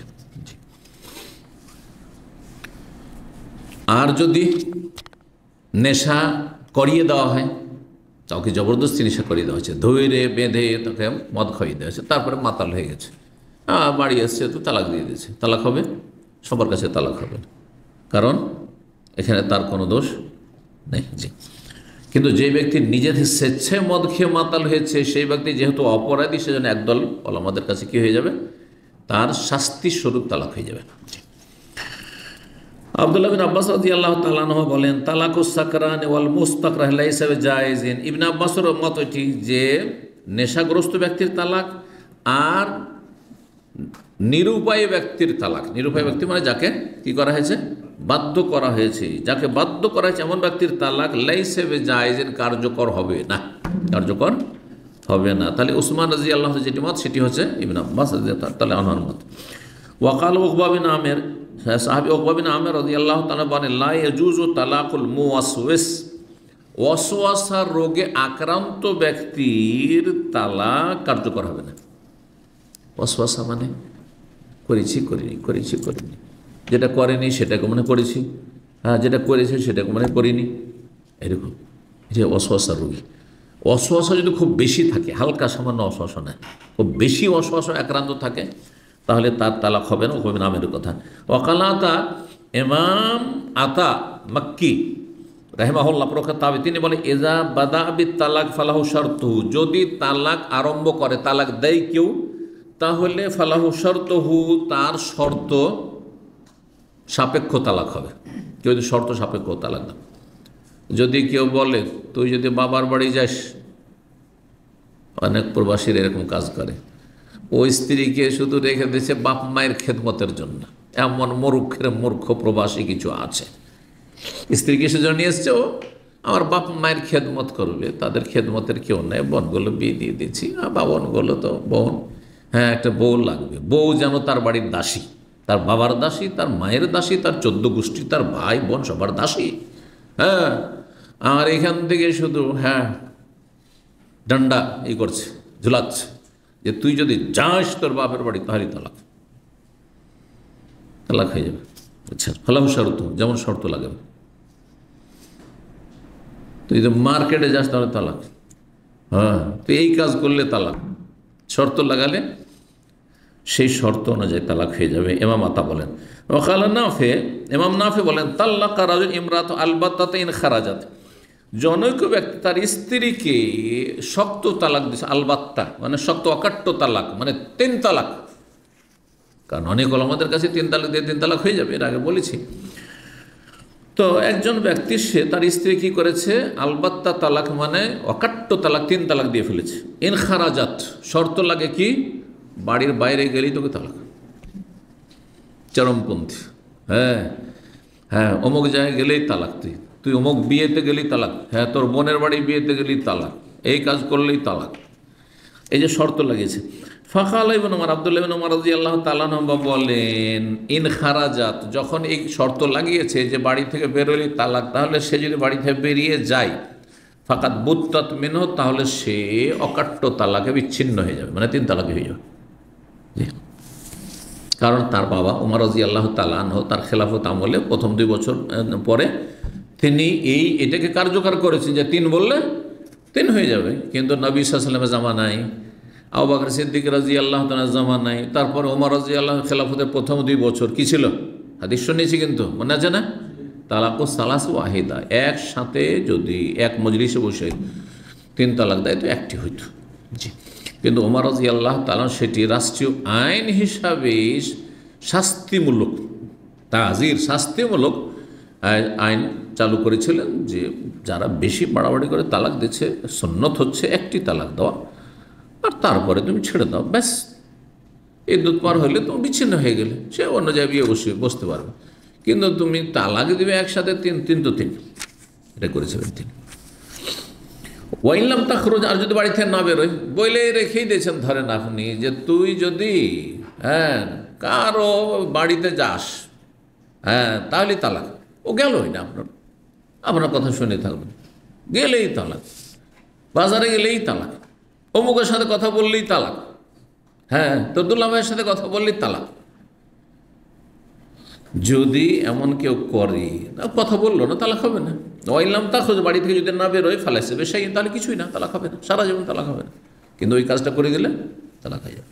ওয়াকাল ইমাম জোহরি প্রখ্যাত বলে, ফি মান কালা, যে ব্যক্তি বলবে ইনলাম আফ আল কাজা ওয়া কাজা ফামরাতি তালিকুন সালাফ, আমি যদি এই কাজটি না করি তাহলে আমার বিবিকে তালাক তালাক তালাক। অনেক মূর্খ আছে এরকম। আরবদের মধ্যে এক শ্রেণীর লোকেরা এরকম আছে, ও বন্ধুকেও খাওয়াবে, আর বন্ধু বলছে লা লা লা লা লা জাযাকাল্লাহ খাইর, খাবো না, তো বলছে হালাল তো আল্লাহ বিত তালাক। হ্যাঁ, জেহালত এগুলো, যে আমি তুই যদি না খাস আমার বাড়িতে আজকে তো তালাক আমার বিবিকে। আরে বোকা, তোর বিবি কী করলো? হ্যাঁ, তুই বোঝা ওঠা, ঠিক কিনা? বন্ধুকে খাওয়ার জন্য বিবিকে তালাক দিতে হবে? তো কথা হচ্ছে যে যদি কেউ এরকম করে, ইনলাম আফ আল কাজা, আমি যদি এমনটা না করি তাহলে ফামরাতি, তাহলে কোনো সালাসান, আমার স্ত্রী 3 তালাক। তাহলে কি হবে? ইউস আলো, তাকে জিজ্ঞাসা করা হবে, আম্মা কালা, যে সম্পর্কে যা বলেছে ওই সম্পর্কে জিজ্ঞাসা করা হবে। ওয়াকাদ আলাইহি, অন্তরে কি ছিল তোমার, অন্তরে কি ছিল? অন্তরে কসম উদ্দেশ্য ছিল, তাহলে কসমের কাফারা। আর যদি কসম না, তালাকই উদ্দেশ্য ছিল, তো তালাক। যেমন কেউ যদি বলে ভাই কেউ ধার চেয়েছে, হ্যাঁ, অথবা সাহায্য চেয়েছে, অবশ্যই আপনাকে 5,000 রিয়াল দেব, যদি তা না দিই, বিশ্বাস হয় না আপনার, না দিই তো আমার বিবি তালাক। তালাক যদি নিয়ত করে তো তালাক হয়ে যাবে। জি, কি বলছেন এখানে? যদি নিয়ত করে অন্তর থেকে, ওয়াকাদ আলী কালবহু, তার অন্তরে যদি সেই কথা নিয়ত করে থাকে, হিন হালাফা, যখন সে হলফ করেছিল, বেতিল কালেমে, এই যে কসম এই করেছিল, কসম করে, তাহলে কসম তালাকে উদ্দেশ্য করে তালাক। ফাইন সাম্মা জালান আরাদাহু ওয়াকাদ আলী কালবহু হিন হালাফা জয়লা জালিক ফি দীনি ওমানাতিহি, আর সে যদি কোনো একটা সময় নির্ধারণ করে দেয় যেটা সে উদ্দেশ্য করেছে, এবং তার অন্তরে সেটাই বদ্ধপরিকর ছিল যখন সে কসম করেছিল, তাহলে সেটা তার দিন এবং আমানতের উপর ছেড়ে দেওয়া হবে। মানে সে যেমনটা বলবে তেমন। সে যদি মিথ্যাও বলে, ও রবের কাছে জবাব দিবে। ধরেন তালাকের নিয়ত করেছে, বলছে না না না, এখন স্ত্রী রক্ষা করার জন্য বলছে আমি তালাকের নিয়ত করি, আসলে কসমের নিয়ত করেছিলাম। ধরুন এর আগে হারামের মশলা এসছে, কেউ যদি বিবিকে হারাম বলে, তাহলে 3টার যে কোনো একটা হইতে পারে, বলেছি তালাক হয়ে যেতে পারে নিয়ত করলে। আর যদি জেহার, হ্যাঁ, নিয়ত করাতে জেহার হবে, আর না হইলে কসম হবে। কসম হইলে হালকা, কসমের কাফারা দিয়ে ছুট্টি, আর না হলে জেহারের কাফারা আরও শক্ত কাফারা, শক্ত কাফারা। কসমে 10 মিসকিন, ওখানে 60 মিসকিন, বুঝছেন না? যাই হোক, কাফারা বিস্তারিত মশলায় যাচ্ছি না। আর তালাক হলে তো আরও মারাত্মক। জি, তো বলছেন তার দিন এবং আমার তো ছেড়ে দেবো। কালে ইব্রাহিম নাখঈ রাহিমাহুল্লাহ বলেন, ইন কালা, যদি বলে কেউ স্ত্রীকে, লা হাজাত লি ফিকে, তোমার কোনো প্রয়োজন নেই, রাগ করে স্ত্রী বলছে তো দরকার নেই, যা, তালাক হবে না, হবে না? বলছেন তিনি উত্তরে, নিয়তু, ওর নিয়ত কি? এটা ইঙ্গিত বহ তালাক। তালাক স্পষ্ট নয়, কিন্তু তালাকে কেনাই, ইশারা ইঙ্গিত তালাকে। তোকে জিজ্ঞাসা করা হবে তোমার নিয়তটা কি, তুমি কি তালাক দিতে চেয়েছ? তোর দরকার নেই মানে তালাক, তাহলে তালাক হয়ে যাবে। আর যদি বলেন না, আমি আগে ওকে বলেছি, হ্যাঁ, ধমক দেওয়ার জন্য, বকাবকি করার জন্য, তাহলে সেটা তার নিয়ত। ও তালাক কুল্লি কওমিন বিলিসানিহিম, তারপরে বলছেন প্রত্যেক জাতির তালাক তাদের ভাষায় কার্যকর হবে। অর্থাৎ তালাক বলার জন্য আরবিতে বলতে হবে না আনতে তালেক তালেক তালেক। যেমন অনেকে বিয়ে কবুল করার সময় আরবিটা উচ্চারণ শিখে যায়। বাঙালিও অনেক সময় বিয়ে করে কি দিয়ে, কাবিল তো বলে। না না, কোনো প্রয়োজন নেই। কবুল করলাম তো শাব্দিক তর্জমা হইল, যদি না বলে সাদরে গ্রহণ করলাম, জি হ্যাঁ গ্রহণ করলাম, হবে না? যদি তাদের ভাষা হয়ে যায়, হ্যাঁ আমি স্ত্রী হিসাবে নিলাম, তাও কবুল হয়ে গেল। এই কবুল বলো, কবুল বলো, জরুরি না যে কবুল। ওর ভাষাতে যদি বুঝায় যে এটি বুঝাচ্ছি, হয়ে যাবে। ওই রকমই তালাক, ছেড়ে দিলাম, তালাক হয়ে যাবে। ছেড়ে দেওয়া, তালাক দাও। আমাদের আঞ্চলিক ভাষায় তোকে ভাত দেবো না, যা, বুঝেন এটা ভাষা? কিছু কিছু অঞ্চল আছে। হ্যাঁ, তো ভাত দেবো না মানে কি, রুটি দেবো মানে তোকে রাখবো না, তালাক। তো নিয়ত করলে তালাক হয়ে যাবে। আমাদের অঞ্চলে এই ভাষাটি এত বেশি আছে, গ্রামে গঞ্জে ছিল, ছোটকাল দেখেছি যে অনেক জালেম স্বামীরা আছে, বদ চরিত্রের, স্ত্রীকে মারধর করে। খুব মারছে একদিন এক মহিলাকে, তো বলছে যে এত কেন মারছো তুমি, তুমি কি আমাকে ভাত দিবে না? তো বলছে তুই লাথে বুঝতে পারছিস না? বলছেন না একজন মার দিস তো বুঝতে পারছিস না যে তোকে রাখবো কি রাখবো না? কত যে বদ চরিত্র জালে জালেম আছে সমাজে, আল্লাহ হেফাজত করে এদের অনিষ্ট থেকে মহিলাদের। এর বিপরীত অনেক মহিলাও এত বদ চরিত্রের আছে যে জাহান্নাম বানিয়ে দিয়েছে পুরুষের জীবনটাকে, যে আল্লাহ হেফাজত করে তাদের অনিষ্ট থেকে। ও তালাক করলে কমে বেলে আসে, প্রত্যেক সম্প্রদায়ের তালাক তাদের ভাষাতে কার্যকর হবে। জি, তাদের ভাষা যদি তালাক বুঝায় তো তালাক বুঝায়। আপনার আঞ্চলিক ভাষায় কোনো একটা শব্দ বলেন, এটাতে তালাক হয়ে যায়, আমি হয়তো বুঝি না, সেই বাংলাটি আমি বুঝি না, আপনি বুঝেন যে হ্যাঁ ওইটা আমরা উদ্দেশ্য করি, তালাক, তালাক হয়ে যাবে। ওকালা কাতাদা, কাতাদা তাবি বলেন এজা কালা যদি বলে এজা হামালতে ফানতে তালে কোন সালাসান, তোমার পেটে বাচ্চা আসলে তুমি তালাক। কেউ বাচ্চা নেবে না, অনেক বোকা লোক আছে বাচ্চা নেবে না। তোর যদি বাচ্চা পেটে ধরে তাহলে তালাক। হ্যাঁ, গর্ভধারণ করলেই তালাক, 3 তালাক। তাহলে তরিকা কি বলছে, এক সাহা ইন্দা করলে তোহরিন মাররা, যখন মাসিকের পরে পবিত্র হবে তখন একবার সহবাস করবে, এর বেশি করতে পারবে না। একবার সহবাস করবে, কারণ হইতে পারে প্রথম সহবাসে বাচ্চা ধরে গেছে, হ্যাঁ, আর বাচ্চা ধরে পজিটিভ হয়ে গেছে, তখন তার সাথে যেহেতু তালাক হয়ে গেছে, কারণ সে শর্ত কি লাগিয়েছে যে পেটে বাচ্চা আসলেই তালাক। তো পেটে বাচ্চা প্রথম সহবাসে চলে এসছে, তারপরে দ্বিতীয় সহবাস তালাক দেওয়া স্ত্রীর সাথে সহবাস জায়েজ নয়। নামাজা বুঝেন না, ভালো করে মনে রাখেন। অনেক মূর্খরা তালাক দিয়ে দিল, বলছেন একটাই তো তালাক দিয়েছি, তারপরে সহবাস করলে ফিরিয়ে নেওয়া হয়ে গেল। তো ফিরিয়ে নেওয়া, 1 তালাকের পরে ফিরিয়ে নেওয়া যায়, 2 তালাকের ফিরিয়ে নেওয়া যায়। হ্যাঁ, আর যেমন কথার দ্বারা ফেরানো হয় তেমন সহবাস দ্বারাও ফেরানো হয়। কথার দ্বারা যেমন ফেরানো হয় তেমনই, যেমন দূরে আছেন, প্রবাসে আছেন, তালাক দিয়ে দিয়েছেন কেউ, তাহলে যাক তালাক দিয়েছিলাম যাক, আমরা নিজের সমস্যা মিটিয়ে নিলাম, ব্যাস, তাহলে এটাই ফিরিয়ে নেওয়া হয়ে গেল। বুঝছেন না? কেউ কথা বললো না, তালাক দিল, আর তালাক দেওয়ার পরে সহবাস করলো, তার মানে ফিরে গেল তার স্ত্রী, সে ফিরিয়ে নিয়েছে, রাজাত হয়ে গেছে তার। তো যখনই কি পবিত্র হবে মাসিক থেকে, তখন একবার সহবাস করবে, একবার সহবাসে তখনই বাচ্চা ধরে যেতে পারে, সেই সহবাসেই। সুতরাং তারপরে আর সহবাস করবে না, কারণ উদ্দেশ্য তার কি, তালাক দেওয়া। যখন তালাকই দেবেন তো তালাক প্রাপ্তাকে আপনি কী করে যাবেন, আপনি তাই আপনার সহবাস করবেন, কিন্তু বাড়িতে বের করা যাবেন না 1 তালাক 2 তালাক পর্যন্ত, বুঝছেন না, কারণ ইদ্যতের মধ্যে আছে। 3 তালাকের পরে তখন আর যেহেতু ফিরে নেওয়ার কোনো চান্স নেই, তখন বাবার বাড়ি বিদায় হয়ে যাবে। অনেক মহিলারা ভুল কাজ করে, প্রায় মহিলারা আমাদের দেশে ভুল করে, যে তালাক স্বামী দিয়ে দিলে কাঁদতে কাঁদতে বাপের বাড়ি চলে যায়। এটা একেবারে ভুল। এতে হয় কি, দূরত্ব আরও বেশি বেড়ে যায়, মলমালিন্য ফাটল আরও বেশি হয়ে যায়, যার ফলে আর মীমাংসার কোনো চান্স তেমন থাকে না, শত্রুতা বাড়তেই থাকে, রাগ মেজাজ গরম হইতেই থাকে 2 দিক থেকে। কিন্তু সামনাসামনি থাকলে একবার হয়তো হাসি দিয়ে দিল, সামলাতে পারলো না, স্ত্রী সামলাতে পারলো না, স্বামী সামলাতে পারলো না, মিলিয়ে গেল, হতে পারে না। এই জন্য বাড়িতে রাখতে হবে। তবে তুমি যদি মনে করো যে ফেরাবো না, তাহলে আর সহবাস করতে পারবে না, তালাক শব্দ বলে তারপর সহবাস করতে পারবে না। হ্যাঁ, 3 মাসিক তোমার বাড়িতে থাকবে, কিন্তু তুমি সহবাস করতে পারবে না, তার সাথে এক বিছানায় ঘুমাতে পারবে না। হ্যাঁ, সে তাকে একটা ঘরে রেখে দেবে, সে ঘরে থাকবে, তোমার কাছাকাছি থাকবে, যাতে দেখা সাক্ষাৎ ক্ষমা চাওয়ার এক অপরের কাছে সুযোগ পায়। স্বামী চাইলে স্বামী ক্ষমা চাইতে পারে, হ্যাঁ, ভুল স্বীকার করতে পারে। স্ত্রীও যদি মনে করে যে না আমি ক্ষমা চাইবো, আমি ভুল করেছি, তো ক্ষমা চাইতে পারে, সারেন্ডার হইতে পারে। কিন্তু বাবার বাড়ি যে তালাকের সাথে সাথে কাঁদতে কাঁদতে বাবার বাড়ি চলে গেল, এই চান্স তো থাকে না। এগুলো ভুল কাজ আমাদের দেশে। আসলে তালাকের বিষয়ে যে কত যে ভুল অন্যায়ের কারণে মানে এক অন্যায় আর এক অন্যায়ের দিকে টেনে নিয়ে যায় মানুষকে। তো যাই হোক, কি বলছেন, যদি কেউ বলে যে তুমি যদি গর্ভধারণ করো, স্ত্রীকে বলছে, তাহলে তোমাকে 3 তালাক, তাহলে তার তরিকা কি করবে সমাধান?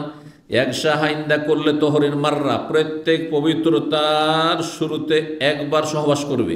ফাইন ইস্তাবান হামলো হাত, তারপরে যদি দেখা যায় যে গর্ভ স্পষ্ট হয়েছে, মানে পেটে বাচ্চা ধরে গেছে, ফাকাত বানাত মিনহু, তাহলে তালাক। কারণ পেটে বাচ্চা হইলেই তালাক যেহেতু বলেছে। ওকাল হাসান, হাসান বসরি বলে, ইজা কালা, যদি বলে কোনো পুরুষ, ইল হাকি বে আহলেকে, যা তোর বাপের বাড়ি যা, তোমার পরিবারের কাছে চলে যাও, যা তোর বাপের বাড়ি যা। নিয়তহু, তাহলে তার নিয়তর উপর নির্ভরশীল। সে যদি নিয়ত করে থাকে যে এটা বলে আমি তালাক উদ্দেশ্য করেছি, তাহলে তালাক। আর যদি না, আমি রাগে বলেছি আমার বাড়ি থাকতে দেবো না, যা বাপের বাড়ি যা, তাহলে তালাক হবে না। কালা ইবনে আব্বাস, আব্দুল্লাহ ইবনে আব্বাস রাদিয়াল্লাহু তাআলা আনহু বলেন, আত-তালাকু আন ওয়াতারিন ওয়াল আতাকু মা উরিদা বিহি ওয়াজহুল্লাহ, তালাক মানুষ প্রয়োজনে দেয়। ওয়াতার মানে হাজা, সূরা আহজাবে শব্দটি রয়েছে। ফালাম্মা কাযা যায়েদুম মিনহা ওয়াতারান, যায়েদ যখন, একজন সাহাবীর নাম শুধু কোরআনে কারীম আছে, তাই না? এই আয়াতটি যখন যায়েদ বিন হারেসা রাদিয়াল্লাহু তাআলা আনহু তার প্রয়োজন স্ত্রী থেকে পূর্ণ করলেন, এই যে ওয়াতার মানে প্রয়োজন। তালাক দেয় মানুষ বিনা কাজে নাই, প্রয়োজন, তালাক না দিলে চলবে না, আমাকে তালাক দিতেই হবে। তো তালাক হয় প্রয়োজন বোধে, প্রয়োজন অনুযায়ী।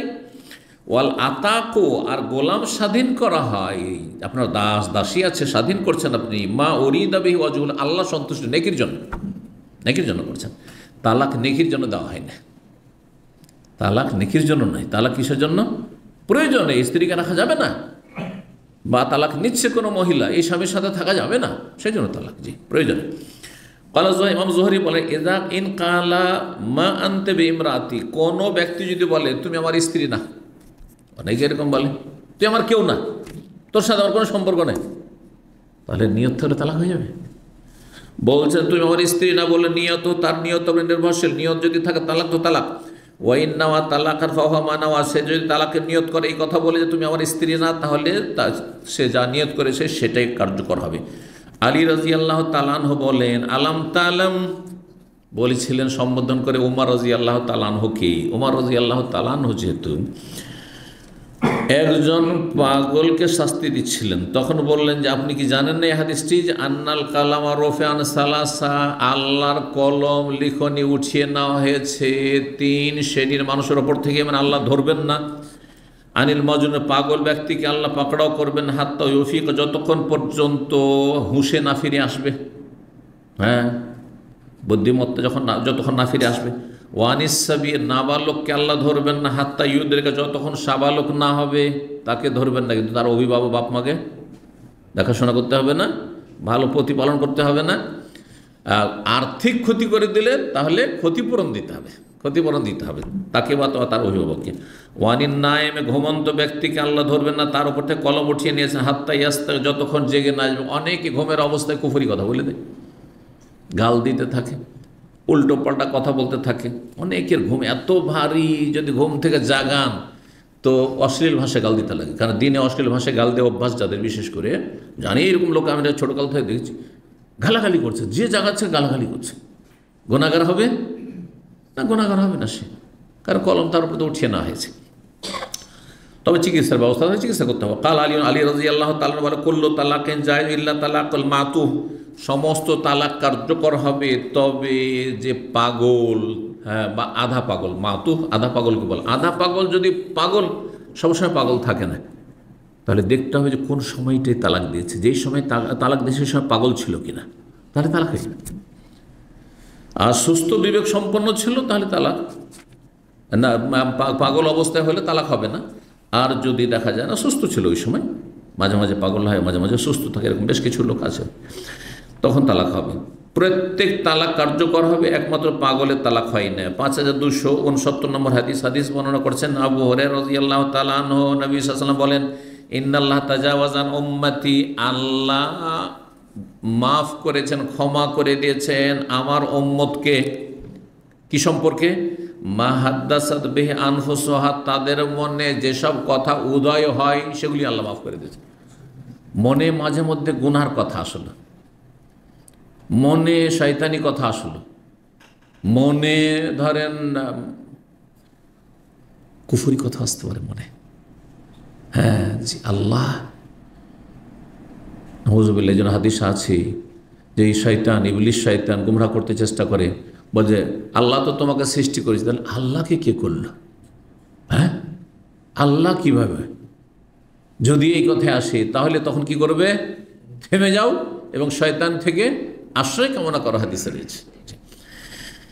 তো মনে যদি কোনো খারাপ কথা আসে, মনে অনেক সময় পাপের কথা আসতে পারে, যৌবনের জ্বালায় মনে পাপের কথা আসতে পারে, হয়তো এমন একটা জায়গায়, অথবা ধরেন টাকা পয়সা লোভ সামলাতে পারছেন না, হ্যাঁ দেখছেন যে মালিকের টাকা পয়সা রাখা আছে, এখানে নিয়ে নিলে বুঝতে পারবেন না, মনে শয়তানি কথা আসলো, আল্লাহ ধরবেন।